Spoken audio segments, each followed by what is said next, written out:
तो hello friends, स्वागत है एक बार फिर से आपका मेरे यूट्यूब चैनल पे। तो आज हम पढ़ने वाले हैं बर्नौली प्रिंसिपल के बारे में। क्लास 11th का ये टॉपिक है और फ्लूइड डायनेमिक्स में बच्चों आता है। तो चलिए शुरू करते हैं इस टॉपिक को। तो इससे पहले कि हम बर्नौली प्रिंसिपल पढ़ें, सबसे पहले जो ज़रूरी चीज़ हमें पढ़नी है वो है एनर्जी ऑफ ए फ्लूइड। ठीक, कि जब भी कोई फ्लूइड मोशन में होता है तो किस किस तरह की एनर्जी उस फ्लूइड के पास होती है वो हमें पढ़ना पड़ेगा। ठीक है, तो इससे पहले कि हम बर्नौली प्रिंसिपल पढ़े, we have to consider about the energy of a fluid in motion. ठीक है, या energy of fluid in a steady flow, कि जब कोई फ्लूइड स्टेडी फ्लो में होता है, मतलब स्ट्रीमलाइन फ्लो में है, तो उसके पास कौन कौन सी एनर्जी हो सकती है वो बेटा हमें डिस्कस करना बहुत जरूरी है। तो कौन कौन सी एनर्जी हो सकती है भाई? नंबर 1 पे हमारे पास जो एनर्जी आती है दैट इज काइनेटिक एनर्जी। सबको हम एक्सप्लेन करेंगे, उनका फॉर्मूला भी मैं आपको बताऊंगा। दूसरे नंबर पे हमारे पास आ जाती है प्रेशर एनर्जी।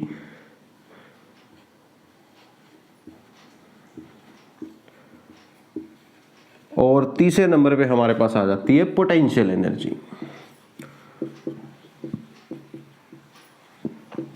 तो इस तरह से जब भी कोई फ्लूइड मोशन में है, स्टेडी फ्लो में है बेटा, तो उसके पास ये 3 तरह की एनर्जीज हो सकती हैं। कौन कौन सी? Kinetic energy, pressure energy and potential energy. तो चलिए इन एनर्जीज को थोड़ा सा डिटेल में डिस्कस कर लेते हैं, क्योंकि बर्नौली प्रिंसिपल में इनका यूज होने वाला है। तो सबसे पहले हम डिस्कस करेंगे काइनेटिक एनर्जी। तो इन तीनों एनर्जीज को अब हम बच्चों डिस्कस करेंगे डिटेल में, और सबसे पहले हम डिस्कस करने वाले हैं काइनेटिक एनर्जी के बारे में। तो first of all we will discuss about kinetic energy. भाई काइनेटिक एनर्जी तो आप सबको पता है, बताने की जरूरत नहीं है ना। काइनेटिक एनर्जी क्या होती है बच्चा party? The energy possessed by a body due to its motion, है ना। इसी तरह से अब फ्लूइड है, वो फ्लो में है, फ्लो कर रहा है, तो फ्लूइड के पास फ्लो करने से कौन सी एनर्जी आएगी? मोशन की वजह से काइनेटिक एनर्जी आएगी। तो सिंपल है, तो काइनेटिक एनर्जी तो क्या है? जो मोशन की वजह से आए। The energy possessed by a fluid due to its motion, के किसी भी फ्लूइड के पास उसके मोशन की वजह से जो एनर्जी आती है उसे बोला जाता है काइनेटिक एनर्जी। फॉर्मूला सबको पता है काइनेटिक एनर्जी का भाई क्या होता है, कि अगर मान लिया कोई फ्लूइड है वो v वेलोसिटी से फ्लो कर रहा है, तो फिर काइनेटिक एनर्जी क्या होगी? Half mv²। m क्या है? Mass of the fluid and v is the velocity of the fluid. ठीक है ना, क्लियर है। तो ये सिंपल सा फॉर्मूला होता है बेटा काइनेटिक एनर्जी का। अब काइनेटिक एनर्जी का तो फॉर्मूला ही हो गया, लेकिन काइनेटिक एनर्जी के अलावा इसी से रिलेटेड कुछ और टर्म्स भी हम डिस्कस करते हैं, और उन्हीं में से एक टर्म का इस्तेमाल बर्नौली थ्योरम में भी होगा। जैसे कि अगर आपसे पूछ लिया जाए काइनेटिक एनर्जी पर यूनिट मास, काइनेटिक एनर्जी पर यूनिट मास, ठीक है ना, काइनेटिक एनर्जी पर यूनिट मास, तो वो क्या बनेगी आपकी? अब काइनेटिक एनर्जी तो है आपकी हाफ mv² पर यूनिट मास, तो मास से डिवाइड कर दो, तो काइनेटिक एनर्जी पर यूनिट मास बन जाती है हाफ v²। तो ये आपको ध्यान रखना है। इसी तरह से कैलकुलेट करते हैं हम kinetic energy per unit volume. तो अगर बेटा मैं ये निकालता हूं kinetic energy per unit volume, तो वो क्या बनेगी भाई? Kinetic energy per unit volume. जो मेरी काइनेटिक एनर्जी है उसको मैं डिवाइड कर दूंगा वॉल्यूम ऑफ द फ्लूइड से। अब इसको थोड़ा सा रीअरेंज करो आप, तो क्या बनता है? Half m/v into v²। Mass upon volume, mass upon volume क्या होता है बेटा? डेंसिटी। क्या होता है? डेंसिटी। ये रो किसका सिंबल होता है बच्चों? डेंसिटी का। तो इसका मतलब kinetic energy per unit volume क्या बन जाएगी हमारी? हाफ रो v², मतलब हाफ रो v²। v यहाँ वेलोसिटी है, रो डेंसिटी है, तो ये है kinetic energy per unit volume. तो क्लियर है जी, यहां तक सबको समझ में आ गया? अगर यहाँ तक समझ में आ गया तो फिर ही हम नेक्स्ट टॉपिक पे चलेंगे। आप इसका स्क्रीनशॉट भी ले सकते हो, ठीक है, इसका स्क्रीनशॉट भी आप यहाँ पे बच्चों ले सकते हो। अब चलते हैं नेक्स्ट टॉपिक की तरफ। काइनेटिक एनर्जी के बाद हमारे पास जो आता है, तो बेटा अब हम नेक्स्ट एनर्जी पढ़ेंगे जो है पोटेंशियल एनर्जी। लिखी हुई है बोर्ड पे, पोटेंशियल एनर्जी भी आप लोगों ने ऑलरेडी पढ़ा हुआ है टॉपिक। पोटेंशियल एनर्जी क्या होती है बेटा? The energy possessed by a fluid due to its position on the earth surface, कि धरती के सरफेस से कितना ऊपर फ्लूइड फ्लो कर रहा है, उसकी वजह से जो उसके पास एनर्जी आई बेटा, उसे बोलते हैं पोटेंशियल एनर्जी। क्या बोलते हैं उसको बेटा? Potential energy. जैसे कि फॉर एग्जांपल ये अर्थ सरफेस है, धरती माता का सरफेस, ठीक है ना, अर्थ सरफेस, और ये हमारे पास कोई पाइप है जिसमें एक फ्लूइड फ्लो कर रहा है बेटा, ठीक है, एक पाइप है जिसमें क्या फ्लो कर रहा है? फ्लूइड फ्लो कर रहा है। कितनी हाइट पे फ्लो कर रहा है? सपोज ये फ्लूइड h हाइट पे है ना, कितनी हाइट पे फ्लो कर रहा है? h। तो इसके पास पोटेंशियल एनर्जी होगी ना। आपके घर में पानी की टंकी कहाँ रखते हैं? टॉप पे रखते हैं। क्यों रखते हैं? ताकि पानी के पास क्या आ जाए? पोटेंशियल एनर्जी आ जाए। ऐसे यहां भी इसके पास क्या आ जाएगी बेटा? पोटेंशियल एनर्जी आ जाएगी। अब पोटेंशियल एनर्जी का फॉर्मूला सबने पढ़ा है, क्या होता है? mgh। m is the mass of the fluid, g is the acceleration due to gravity and h is the height। कितनी ऊपर है वो धरती के सरफेस से। अब यहां भी दो तीन टर्म्स हैं आपकी, जैसे कि पोटेंशियल एनर्जी पर यूनिट मास। पोटेंशियल एनर्जी पर यूनिट मास क्या होगी बेटा? mgh डिवाइडेड बाय m से m कैंसिल, gh।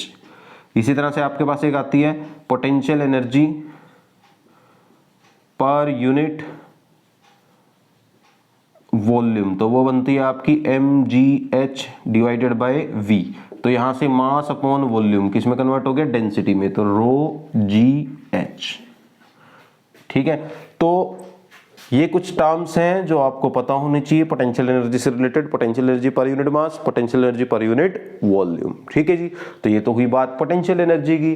तो चलिए अब तीसरी एनर्जी जो बची है उसको डिस्कस करते हैं और फिर हम अपना टॉपिक करेंगे बर्नौलीज प्रिंसिपल।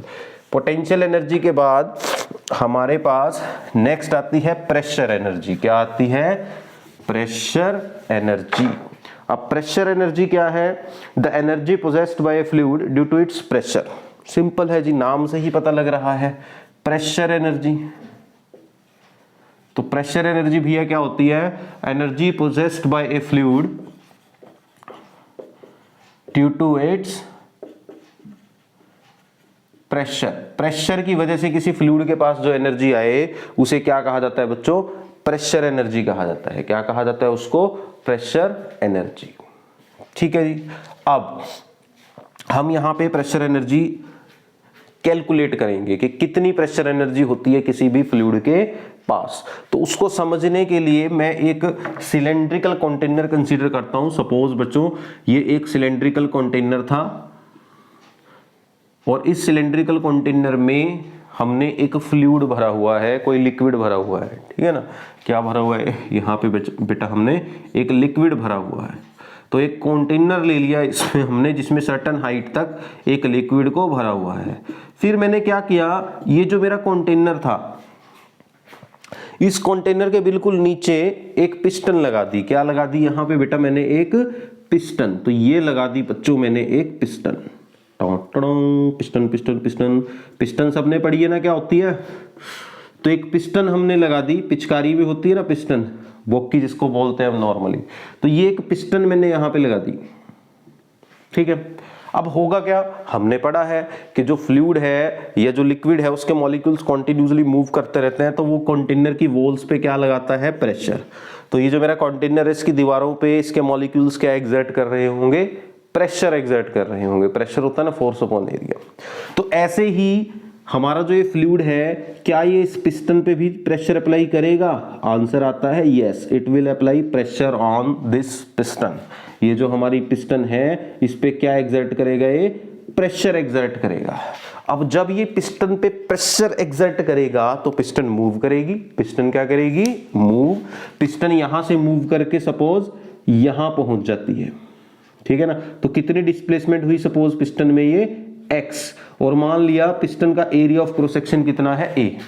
मतलब अगर आप 3D में देखो, जैसे मार्कर है, इसका एरिया ऑफ क्रॉस सेक्शन कितना है, सामने वाला जो सर्कल बन रहा है इस तरह से, तो ये पिस्टन का एरिया ऑफ क्रॉस सेक्शन कितना है, a है, और पिस्टन प्रेशर की वजह से x डिस्टेंस मूव कर जाती है। दैट मींस पिस्टन मूव की है बेटा, और पिस्टन मूव करने का मतलब क्या है कि इस लिक्विड ने इस पिस्टन के ऊपर क्या किया, वर्क किया। इस लिक्विड ने इस पिस्टन के ऊपर क्या किया बेटा, वर्क। और ये जो वर्क किया है ना इस पिस्टन के ऊपर, वर्क डन ऑन पिस्टन, यही वर्क हमारा जो है किसके इक्वल होगा, प्रेशर एनर्जी के इक्वल होगा, क्योंकि वर्क करने के लिए एनर्जी की जरूरत होती है बेटा, ठीक है ना।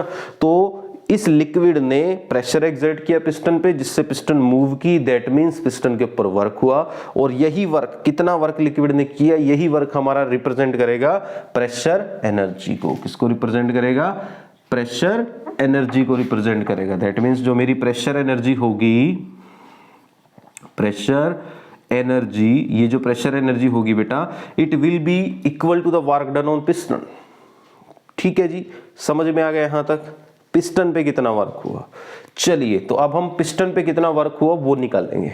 कितना वर्क हुआ भाई पिस्टन पे, ध्यान से देखो, कितना प्रेशर लग रहा है, P, ठीक है, एरिया ऑफ क्रॉस सेक्शन कितना है, A। अब हमने तो वर्क का फॉर्मूला क्या पढ़ा है, फोर्स इनटू डिस्प्लेसमेंट। डिस्प्लेसमेंट हुई है x, कितनी डिस्प्लेसमेंट हुई है, x। मान लिया फोर्स कितनी लग रही है, F। अब आपने एक टॉपिक प्रेशर का एक फॉर्मूला पढ़ा है, प्रेशर होता है फोर्स अपॉन एरिया, तो यहां से फोर्स किसके इक्वल आ जाएगी, प्रेशर इनटू एरिया, यही आ जाएगी, एरिया इधर जाके मल्टीप्लाई हो जाएगा बेटा। तो हमारे पास क्या बन जाएगा यहां से, प्रेशर एनर्जी, फोर्स की जगह आ जाएगा प्रेशर इनटू एरिया, इनटू ये डिस्टेंस आ जाएगी, फर्दर ये बन जाएगा प्रेशर एरिया इनटू लेंथ, ठीक है ना, ये एरिया इनटू ये लेंथ किसको रिप्रेजेंट करेगी, वॉल्यूम को। तो हमें क्या मिल गई, ये वॉल्यूम मिल गई, क्योंकि एरिया इनटू लेंथ, ये जो सिलेंडर बन रहा है ना, इसको अगर 3D में देखो ना, तो पिस्टन हमारी इस तरह से है, सर्कुलर शेप में, इस तरह से। तो एक तरह से ये सिलेंडर बन रहा है जिसकी हाइट तो है x और एरिया ऑफ क्रॉस सेक्शन कितना है सिलेंडर का, a। तो एरिया इनटू ये जो हाइट है x, ये किसको रिप्रेजेंट करेगी, पूरे सिलेंडर की वॉल्यूम को रिप्रेजेंट करेगी। तो इसकी जगह क्या आ जाएगा, पूरा वॉल्यूम आ जाएगा। तो दैट मींस जो प्रेशर एनर्जी है बेटा, प्रेशर एनर्जी लिक्विड की, वो किसके को लाई, P इंटू V। V क्या है, कितना जो है वॉल्यूम कवर करवा दिया उसने पिस्टन को वर्क करने के बाद, ठीक है। तो ये हमारे पास प्रेशर एनर्जी आ गई बेटा। तो इसी तरह से प्रेशर एनर्जी से रिलेटेड भी कुछ कंसेप्ट्स, जैसे कि pressure energy per unit mass, pressure energy per unit mass. Pressure energy per unit मास क्या होती है, जितनी प्रेशर एनर्जी है उसको मास से क्या कर देंगे, डिवाइड, ठीक है। जितनी प्रेशर एनर्जी है उसको मास से क्या कर देंगे, डिवाइड, तो मुझे क्या मिल जाएगी, प्रेशर एनर्जी पर यूनिट मास। फर्दर आप इसको थोड़ा सा रीअरेंज करो तो ये बनता है P into V by M। अब आपने पढ़ा है डेंसिटी क्या होती है बेटा, मास अपॉन वॉल्यूम, तो वॉल्यूम अपॉन मास क्या हो जाएगा, रेसिप्रोकल ऑफ डेंसिटी, तो यानी कि ये बनेगा P बाय रो। तो ये आपकी बनी pressure energy per unit mass. Similarly एक आप निकालते हो pressure energy per unit volume. तो pressure energy per unit volume क्या होती है, जितनी प्रेशर एनर्जी है उसको वॉल्यूम से डिवाइड कर दो, तो वो प्रेशर के ही इक्वल आ गई, देखो, है ना। तो ये आपको ध्यान रखना है। तो तीन तरह के कंसेप्ट आपको ध्यान रखने हैं, pressure energy per unit mass, pressure energy per unit volume, ठीक है। तो इस तरह से लिक्विड के पास तीन तरह की एनर्जीज होती हैं, और वो तीनों एनर्जीज हमने डिस्कस कर ली हैं, यानी कि अब समय आ चुका है बर्नौली प्रिंसिपल को समझने का। तो चलिए अब आते हैं अपने मेन मुद्दे पे, बर्नौली प्रिंसिपल। कि बर्नौली प्रिंसिपल क्या कहता है और किस तरह से हम इसका प्रूफ आपके सामने लेके आएंगे। तो भैया बर्नौली प्रिंसिपल बिल्कुल इजी है, बिल्कुल सिंपल है। ये क्या कहता है कि किसी भी फ्लूइड की प्रेशर एनर्जी, काइनेटिक एनर्जी और potential energy per unit volume का सम हमेशा क्या रहेगा, कांस्टेंट रहेगा, ठीक है ना। क्लियर है कि तो बर्नौली प्रिंसिपल क्या बोलते हैं कि किसी भी इनकॉम्प्रेसिबल स्ट्रीमलाइंड फ्लो के लिए किसी भी फ्लूइड की pressure energy per unit mass, pressure energy per unit, ठीक है ना, pressure energy per unit volume, volume आएगा बेटा, pressure energy per unit volume, kinetic energy per unit volume और potential energy per unit volume, potential energy per unit volume, इनका जो सम है वो हमेशा क्या रहता है भाई, कांस्टेंट रहता है। This is your Bernoulli's principle, समझे।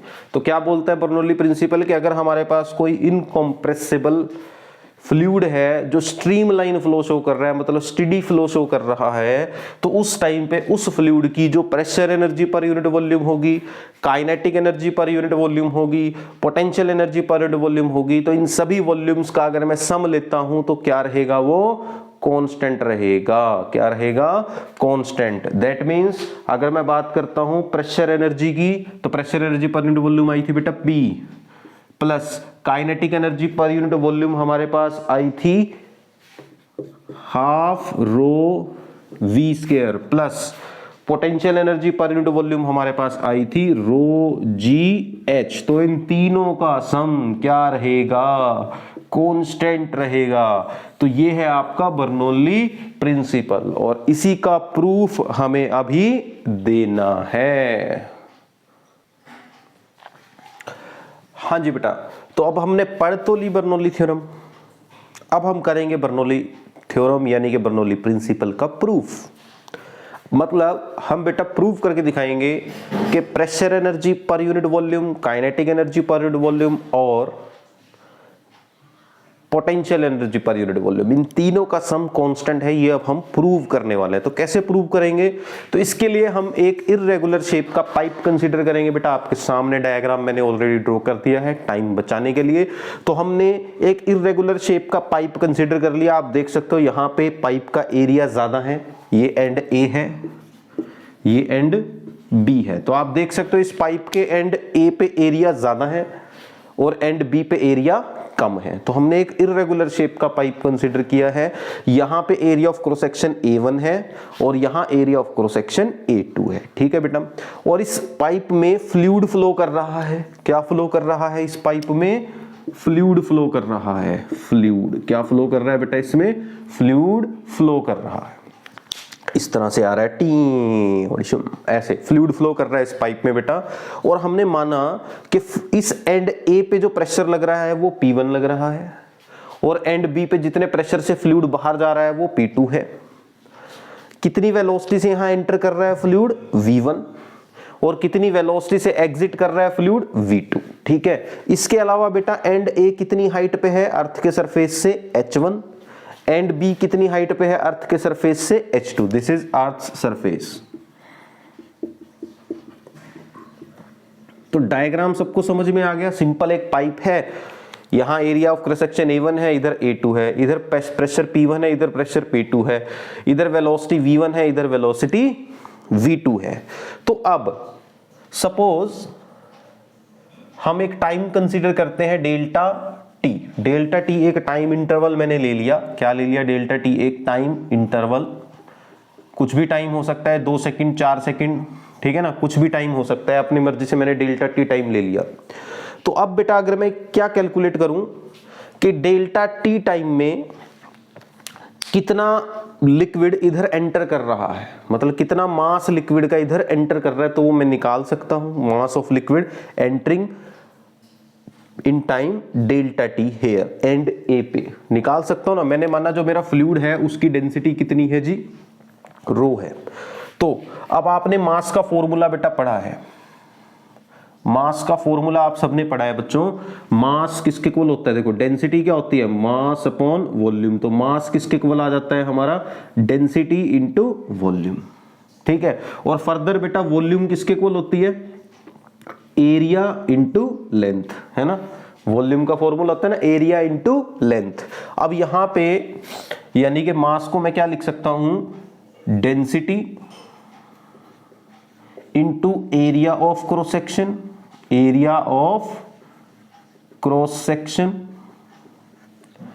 Into distance moved by fluid in given interval, given time interval, given time interval. तो क्या मास का फॉर्मूला ये नहीं बन सकता यहां से, देखो density into area of cross section into distance moved by the fluid in the given time interval. ठीक है जी। अब देखो कैसे निकाल लेंगे हम इसको। पहले मैं एंड ए की बात करता हूं, एट एंड ए। कौन से एंड की बात करता हूं बेटा, मैं एंड ए की बात करता हूं। तो एंड ए पे डेल्टा टी टाइम में कितना जो मास है लिक्विड का वो एंटर करेगा, वो हम निकाल सकते हैं। एट एंड ए कितना मास लिक्विड का एंटर करेगा, देखो बेटा डेंसिटी कितनी है लिक्विड की, rho, into area of cross section. And A पे एरिया ऑफ क्रॉस सेक्शन कितना है बेटा, A1, तो यहां पे आ गया A1 into distance moved by the fluid in the given time interval. अब डिस्टेंस कैसे निकलेगी, हमने माना क्योंकि लिक्विड कितनी वेलोसिटी से जा रहा है, V1 वेलोसिटी से एंटर कर रहा है, ठीक है, और डेल्टा टी टाइम में सपोज लिक्विड यहां से यहां पहुंच जाता है, तो इतनी वॉल्यूम मान लिया डेल्टा टी टाइम में वो कवर कर रहा है। तो यहां से यहां तक ये जो डिस्टेंस है हमारी, ये रिप्रेजेंट करेगी कि हमारे जो फ्लूइड है उसने डेल्टा टी टाइम में कितनी डिस्टेंस ट्रेवल की। तो ये डिस्टेंस निकल सकती है भाई। डिस्टेंस किसके इक्वल होती है, स्पीड इनटू टाइम। आपने पढ़ा है ना, ये तो सबको ही पता है। डिस्टेंस किसके इक्वल होती है, स्पीड मल्टीप्लाई बाय टाइम। तो इसका मतलब कितनी डिस्टेंस मूव करेगा हमारा फ्लूइड डेल्टा टी टाइम के अंदर, कैसे पता लगेगा, जितनी स्पीड से एंटर किया मल्टीप्लाई बाय टाइम।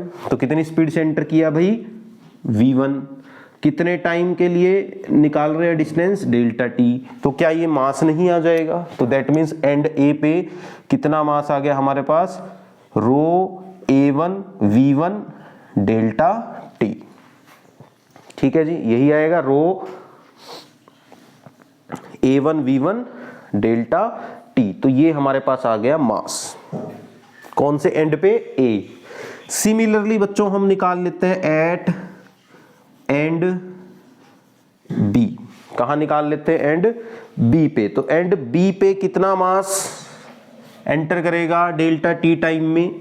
अब हमें पता है एंड ए पे कितनी वेलोसिटी है, V2, ठीक है, तो कर लो कैलकुलेट। तो कितना आएगा, density into area of cross section कितना है इस एंड का, A2 into distance moved by the fluid. अब डिस्टेंस क्या होगी, कितनी वेलोसिटी है इस एंड पे, V2, और टाइम कितना है, डेल्टा टी। यही आएगा ना कि इस एंड पे कितना मास एंटर कर गया डेल्टा टी टाइम में, तो ये आ जाएगा rho A2 V2 into delta T. अब according to conservation law of mass, जितना मास एंटर करेगा ना डेल्टा टी टाइम में बेटा, उतना ही मास एग्जिट भी करेगा। तो ये दोनों आपस में क्या होने चाहिए, बराबर। तो ये भी आपको ध्यान रखना है, ये दोनों मास क्या होने चाहिए, आपस में बराबर। ये m है तो ये भी मैं m ही लिखूंगा, वैल्यू बराबर होनी चाहिए according to conservation law of mass. जितना मास एंटर करेगा पाइप में उतना ही मास पाइप से बाहर भी जाएगा। तो क्लियर है जी, ये मास आ गया सबको समझ में किस तरह से हमने कैलकुलेट किया। तो इसको मैं लिख लेता हूं साइड में, क्योंकि अब मुझे रब करना पड़ेगा यहां से बोर्ड को। तो ये जो हमने मास कैलकुलेट किया बेटा, कितना आया हमारा, एंड ए पे आया रो A1 V1 डेल्टा टी, और एंड बी पे आया रो A2 V2 डेल्टा टी, ठीक है ना। तो ये हमने मास निकाल लिया। तो अब मैं इसको मिटा देता हूं। आप अगर लिखना चाहते हो तो वीडियो को रोक के बीच में ही लिख सकते हो या स्क्रीनशॉट ले सकते हो। मैं हट गया हूं साइड में, ठीक है। तो चलिए अब आगे की कहानी देखते हैं। तो हमने मास तो निकाल लिया, अब हम निकाल लेंगे चेंज इन काइनेटिक एनर्जी। अब क्योंकि आप देख रहे हो एंटर कर रहा है वेलोसिटी V1 से और एग्जिट कर रहा है वेलोसिटी V2 से, तो वेलोसिटीज में चेंज आया है, यानी कि काइनेटिक एनर्जी में चेंज आया है, एंड ए पे वेलोसिटी अलग है, एंड बी पे वेलोसिटी अलग है। तो सेकंड स्टेप हमें क्या करना है, इसको ना, इसके प्रूफ को बेटा स्टेप वाइज याद रखो। तो फर्स्ट स्टेप में हमने क्या निकाला, मास, ठीक है। स्टेप 1 में क्या निकाला हमने, मास, के कितना मास एंटर कर रहा था डेल्टा टी टाइम में। अब सेकंड स्टेप में हम निकाल लेंगे काइनेटिक एनर्जी में कितना चेंज आया। तो अगर मैं चेंज इन काइनेटिक एनर्जी निकालता हूं बेटा, तो वो किसके इक्वल आएगा, kinetic energy at end B, यहां पे जो फाइनल काइनेटिक एनर्जी है माइनस जो इनिशियल थी, जितनी काइनेटिक एनर्जी से एंटर किया था ये इनिशियल, और जितनी से एग्जिट कर रहा है वो फाइनल। तो यानी कि final energy minus initial kinetic energy. Initial kinetic energy कौन से पॉइंट पे है, ए पे। तो ये यहां से हमारे पास बनेगा। अब बी पॉइंट पे काइनेटिक एनर्जी क्या होगी, हाफ एम v2 स्केयर, क्योंकि वहां पे स्पीड कितनी है बेटा, v2, तो half M v2 square, minus and A पे कितनी होगी, हाफ एम v1 स्केयर। दोनों में से हाफ एम कॉमन, अंदर बचेगा v2 square minus v1 square. अब m हमारा कितना है वो यहां पे हम पुट कर सकते हैं, ठीक है ना। तो ये हमारे पास आ गया। तो m की कोई भी वैल्यू यहां पे जो है हम पुट कर सकते हैं। तो m, क्योंकि दोनों ये m की मैं ये वाली वैल्यू पुट कर देता हूं, देखो m क्या है, रो a1 v1 डेल्टा t, या ये दोनों में से कोई भी पुट कर दो, मैं ये पुट कर देता हूं। ये पुट करूंगा तो चेंज इन काइनेटिक एनर्जी आ जाएगा half rho a1 v1 delta t into v2 square minus v1 square. तो ये हमारा सेकंड स्टेप कंप्लीट हो गया। देखो दोबारा से देखो, स्टेप 1 आपने क्या किया, आपने मास निकाला। स्टेप 2 में आपने क्या किया, आपने काइनेटिक एनर्जी में चेंज निकाला। क्या निकाला, काइनेटिक एनर्जी में चेंज। ऐसे ही अब हम करेंगे बेटा स्टेप 3, इसमें हम निकाल लेंगे चेंज इन पोटेंशियल एनर्जी। किसके अंदर चेंज निकाल लेंगे बेटा, पोटेंशियल एनर्जी के अंदर कितना चेंज आ रहा है वो निकाल लेंगे। तो क्लियर है। तो सेकंड स्टेप में हम क्या निकालने वाले हैं, चेंज इन पोटेंशियल एनर्जी। तो चलिए अब निकालते हैं चेंज इन पोटेंशियल एनर्जी। अब चेंज इन पोटेंशियल एनर्जी क्या होगा बेटा, potential energy at B point पे final potential energy minus potential energy at A. B पे कितनी पोटेंशियल एनर्जी है माइनस ए पे कितनी पोटेंशियल एनर्जी है, इनका डिफरेंस। तो क्या आ जाएगा, अब बी पे कितनी पोटेंशियल एनर्जी है भाई, mass into gravity into height. B पे आप देख सकते हो कितनी हाइट है बेटा, h2, माइनस ए पे कितनी पोटेंशियल एनर्जी है, mgh1। ठीक, तो यहां से mg कॉमन आ गया बेटा, अंदर बचा h2 माइनस h1। अब यहां m की वैल्यू रख दो, आप किसकी वैल्यू रख दो, m की वैल्यू। तो m की यहां पे भी हम जो वैल्यू यूज कर लेते हैं वो आ जाएगी ये वाली 1 वाली, ये वाली, क्योंकि काइनेटिक एनर्जी में भी हमने यही यूज की थी, तो यहां भी यही यूज कर लेंगे m की वैल्यू। तो ये बनेगा रो a1 v1 delta t into ये g into h2 minus h1। ठीक है, ये आपकी इक्वेशन 1 है, ये इक्वेशन 2 है। तो ये आपकी क्या आ गई बेटा, चेंज इन पोटेंशियल एनर्जी, और ये है चेंज इन काइनेटिक एनर्जी। यहां तक समझ में आ गया। तो ये आपका थर्ड स्टेप कंप्लीट हो गया। ठीक है, तो अब तक हमने क्या किया, प्रूफ में हमने मास निकाला, कितना एंटर कर रहा है कितना एग्जिट कर रहा है, फिर हमने चेंज इन काइनेटिक एनर्जी निकाला, फिर हमने चेंज इन पोटेंशियल एनर्जी निकाला। अब स्टेप 4 में हम वर्क डन निकाल लेंगे। क्या निकाल लेंगे बेटा, स्टेप 4 में टोटल वर्क डन। ठीक है, नेट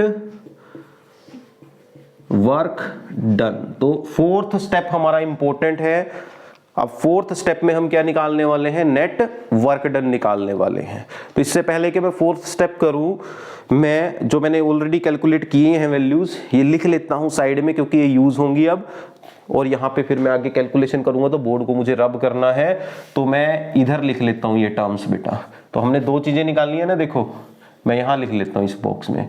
तो हमने एक तो निकाली है चेंज इन काइनेटिक एनर्जी, और एक हमने बेटा निकाली है चेंज इन पोटेंशियल एनर्जी। तो काइनेटिक एनर्जी में जो चेंज आया है वो आया है half rho a1 v1 delta t v2 square minus v1 square. ठीक है। और पोटेंशियल एनर्जी में जो चेंज आया है वो आया है हमारा रो A1V1 डेल्टा टी इंटू जी H2 माइनस H1। तो ये हमने कैलकुलेट कर लिया है, इससे आगे अब हमें जो है चलना है। तो देखो नेक्स्ट स्टेप, अब इसको मैं बोर्ड को थोड़ा सा रब कर देता हूं।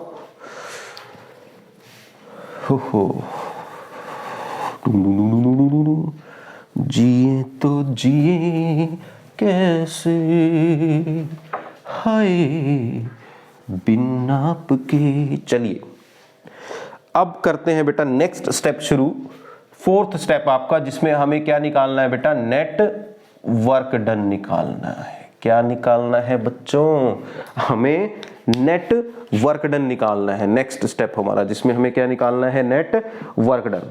अब नेट वर्क डन कैसे निकाल लेंगे हम, ठीक है। तो net work done on fluid, तो हमारे फ्लूइड पे हमने नेट कितना वर्क किया वो कैसे निकलेगा, वो इक्वल होगा किसके। अब अगर आप ध्यान से देखो, इधर से फ्लूइड एंटर कर रहा है, इधर से एग्जिट कर रहा है, तो जहां से एंटर कर रहा है दैट मींस वहां फ्लूइड के ऊपर वर्क किया जा रहा है। यहां से हम फ्लूइड पे प्रेशर अप्लाई कर रहे हैं किसी भी डिवाइस के थ्रू, जैसे कोई हमने टुल्लू पंप यहाँ लगाया हुआ है, मोटर लगाई हुई है पानी की जो इस पे प्रेशर लगा रही है, तो यहाँ पे फ्लूइड पे प्रेशर लगाया जा रहा है, उस पे वर्क किया जा रहा है। तो यहाँ एंड ए पे तो वर्क हो रहा है, वर्क डन ऑन फ्लूइड, ठीक है बेटा। और यहाँ फ्लूइड पे कोई वर्क नहीं हो रहा, फ्लूइड अपने आप बाहर आ रहा है ना, समझ रहे हो ना। यहाँ फ्लूइड को भेजा जा रहा है जबरदस्ती उसके ऊपर वर्क करके ऊपर की तरफ, और यहाँ फ्लूइड अपनी मर्जी से बाहर निकल रहा है। तो यानी कि जब फ्लूइड अपने आप निकल रहा है तो वो खुद वर्क कर रहा है। तो यहाँ पे हो रहा है वर्क डन बाय फ्लूइड। तो ये थोड़ी सी छोटी सी कंसेप्ट आपको ध्यान रखनी है। Here is the work done on fluid and here is the work done by fluid। तो नेट वर्क किसके इक्वल होगा, इन दोनों वर्क के सम के इक्वल होगा, इन दोनों वर्क के सम के इक्वल होगा। तो निकाल लेते हैं।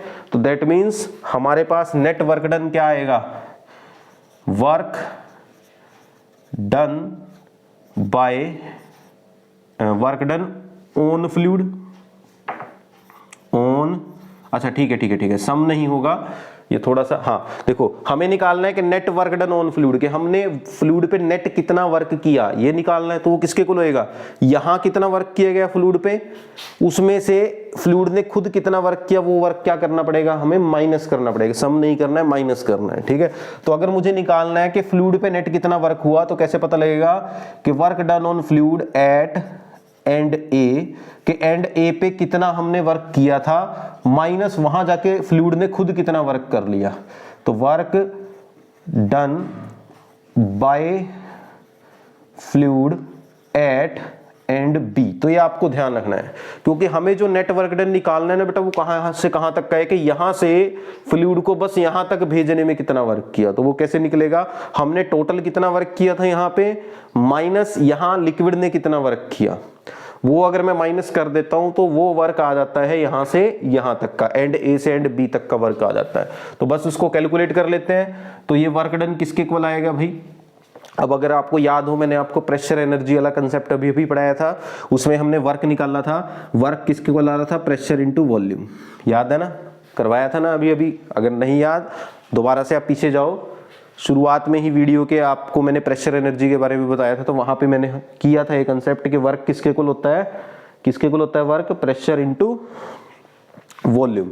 तो दैट मींस एंड ए पे कितना वर्क किया हमने, एंड ए पे कितना प्रेशर है भाई, P1 इनटू कितनी वॉल्यूम मूव की कितने टाइम में, डेल्टा टी टाइम में। तो डेल्टा टी टाइम में कितनी वॉल्यूम जो है वो मूव कर गई, वो हमें निकालना है ना। डेल्टा टी टाइम में कितनी वॉल्यूम लिक्विड के अंदर मूव कर गई, तो वो कैसे निकलेगा भाई, कितनी वॉल्यूम मूव कर गई। अब वॉल्यूम किसके इक्वल होती है बेटा, एरिया इनटू लेंथ, है ना। लेंथ क्या होगी, distance cover by the fluid in time delta T. अब डेल्टा टी टाइम में कितनी डिस्टेंस कवर की है यहाँ पे फ्लूइड ने, जितनी वेलोसिटी से फ्लूइड ने एंटर किया मल्टीप्लाई बाय द टाइम, यही आएगा। तो यानी कि कितनी वॉल्यूम हुई, A into V1 into delta T. तो यहां से आपके पास आ जाएगा A1 into V1 into delta T. तो ये आ गया आपका work done on fluid at end A minus, फिर क्या निकालना है हमें, work done by fluid at end B, के इस बी एंड पे कितना वर्क हुआ फ्लूइड के द्वारा, तो वो कितना होगा। अब एंड बी पे कितना प्रेशर है बेटा, P2। Area of cross section कितना एंड बी का, A2।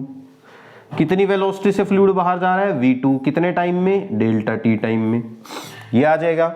अब यहां से जो कॉमन आ सकता है उसको कॉमन निकाल लेंगे। कॉमन अगर आप यहां पे ध्यान से देखो वर्क डन में, ठीक है ना, वो क्या आएगा आपके पास, यहां पे कॉमन क्या आएगा, वर्क डन।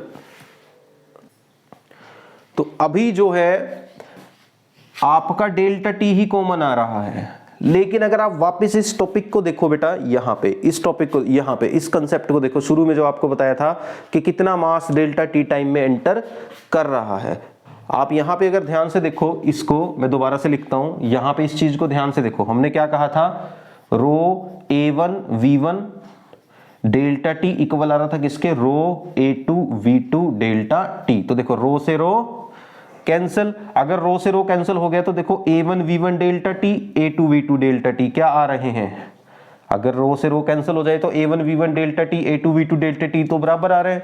तो यानी कि यहाँ देखो A1 V1 delta T, A2 V2 delta T, ये तो बराबर होने चाहिए, तो कॉमन आ सकते हैं। तो मैं A2 V2 डेल्टा टी की जगह भी यहाँ क्या पुट कर सकता हूँ, A1 V1 delta T put कर सकता हूँ। तो ये बन जाएगा P1 A1 V1 delta T minus P2, इसकी जगह मैं क्या पुट कर दूंगा, A1 V1 डेल्टा टी। ये समझ में आया ना यहां से बेटा।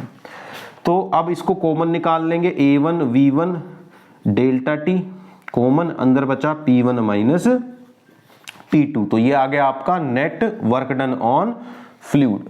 तो इस तरह से ये आपका फोर्थ स्टेप कंप्लीट हुआ। क्या कंप्लीट हुआ, फोर्थ स्टेप। समझ गए यहां तक। अब हमें अप्लाई करना है नेक्स्ट स्टेप, हमारा जो है फिफ्थ स्टेप, जो हमारा लास्ट स्टेप है बेटा। अब हमें अपना लास्ट स्टेप अप्लाई करना है। तो इस तरह से हमने नेट वर्क डन निकाल लिया, मैं ऊपर लिख लेता हूं। तो net work done on fluid, तो नेट वर्क डन कितना आया फ्लूइड पे, A1 V1 delta T into P1 minus P2, ये आया बेटा। तो ये नेट वर्क डन है जो फ्लूइड पे किया गया। अब आते हैं हम अपने फिफ्थ स्टेप पे, फाइनल स्टेप पे, लास्ट स्टेप हम अब आ चुका है बेटा इसकी डेरिवेशन का, जो आपको ध्यान रखना है। अब स्टेप 5 में आपने यहां पे अप्लाई कर देनी है कंजर्वेशन लॉ ऑफ एनर्जी। क्या अप्लाई कर देनी है यहां पे, conservation law of energy, conservation of energy. Conservation law of energy के अकॉर्डिंग यहां पे साफ दिख रहा है कि आपने वर्क एनर्जी थ्योरम पढ़ी होगी वर्क पावर एंड एनर्जी वाले चैप्टर में, कि नेट जो वर्क डन होता है वो किसके इक्वल होता है, चेंज इन मैकेनिकल एनर्जी, है ना, पढ़ी है ना आपने। तो कंजर्वेशन ऑफ एनर्जी के अकॉर्डिंग आपने वर्क एनर्जी थ्योरम भी पढ़ी है, work energy theorem. Work energy theorem बोलती है कि जो नेट वर्क होता है ना बेटा, नेट वर्क वो किसके इक्वल होता है, change in mechanical energy, change in mechanical energy. अब आपको पता है मैकेनिकल एनर्जी दो तरह की होती है, काइनेटिक एनर्जी और पोटेंशियल एनर्जी। तो यानी कि मैं लिख सकता हूं अकॉर्डिंग टू दिस थ्योरम कि नेट वर्क किसके इक्वल होगा, change in mechanical energy means change in kinetic energy plus change in potential energy, यही होगा, change in kinetic energy plus change in potential energy of the fluid. तो अब बस values put करनी है, आपकी जो बर्नौली प्रिंसिपल है वो प्रूव हो जाएगा। तो देखो नेटवर्क कितना था बेटा, ये तो नेटवर्क लिख दो यहां, नेटवर्क है A1 V1 delta T into P1 minus P2। Change in kinetic energy कितनी है, ये रही, चेंज इन काइनेटिक एनर्जी है बेटा 1/2 रो A1 V1 delta T into V2 square minus V1 square plus change in potential energy कितनी है बेटा, ये रही, तो ये भी लिख देते हैं। तो चेंज इन पोटेंशियल एनर्जी हमारे पास आ जाएगी रो A1 V1 delta T into GH2 minus H1। अब यहां बहुत सी चीजें कटने वाली हैं, देखो a1 a1 a1 v1 v1 v1 delta T delta T, ये सब कट गए। तो आपके पास बचा, इधर बचा p1 minus p2 equal to, इधर बचा बेटा हाफ रो, इसको अंदर मल्टीप्लाई कर देते हैं v2 square minus half rho v1 square, और इधर क्या बचा plus rho g H2 minus rho जी H1। अब आपने क्या करना है, 1 वाली टर्म्स एक तरफ कर लो, 2 वाली टर्म्स एक तरफ कर लो। तो हमारे पास बचेगा P1, ये माइनस है इधर आके प्लस हो जाएगा, तो प्लस के हाफ रो V1 स्क्वायर, ये माइनस है ये भी इधर आके प्लस हो जाएगा, प्लस के रो जी H1 इज इक्वल टू, इधर क्या बचेगा, ये माइनस P2 उधर जाके प्लस हो जाएगा P2 plus half rho V2 square plus rho g H2। तो ये हमारे पास आ गया, ठीक है ना, ये आ गया ना हमारे पास, देखो तो यही तो है हमारा बर्नौली प्रिंसिपल। ये क्या कह रहा है, देखो pressure energy per unit volume at end A plus kinetic energy per unit volume at end A plus potential energy per unit volume at end A equal आ रही है किसके, pressure energy at end B plus kinetic energy at end B plus potential energy at end B. यानी कि इस fluid के इन दोनों ends पे ये जो हमारी तीन एनर्जीज हैं, प्रेशर एनर्जी, काइनेटिक एनर्जी और potential energy per unit volume, इनका सम क्या आ रहा है, इक्वल आ रहा है। तो इससे प्रूव हो जाता है इस इक्वेशन से बेटा, ये जो हमारे पास अब प्रूव आ गया, ये इक्वेशन आ गई, इससे साफ पता लग रहा है कि pressure energy per unit volume, kinetic energy per unit volume और potential energy per unit volume, इन तीनों का सम हमेशा इक्वल रहेगा, कांस्टेंट रहेगा। Hence P plus half rho V square plus rho GH is always constant. आप किसी भी पाइप में उसके कोई भी दो एंड्स पे अगर इनका सम निकालते हो तो हमेशा इक्वल ही आएगा। देखो एट एंड ए और एट एंड बी बराबर आ रहा है ना, तो इससे क्लियर हो रहा है बर्नौली प्रिंसिपल। समझ गए? तो ये था बर्नौली प्रिंसिपल का प्रूफ। तो उम्मीद है आपको ये वीडियो अच्छी लगी होगी। मैंने अपनी तरफ से पूरी 100% कोशिश की है डिटेल में, डेप्थ में इस टॉपिक को आप तक लेके आने के लिए, क्योंकि बहुत से बच्चे कंफ्यूज रहते हैं इस टॉपिक की डेरिवेशन में। तो अगर वीडियो अच्छी लगी तो लाइक जरूर करें। मिलते हैं नेक्स्ट वीडियो में, तब तक के लिए धन्यवाद।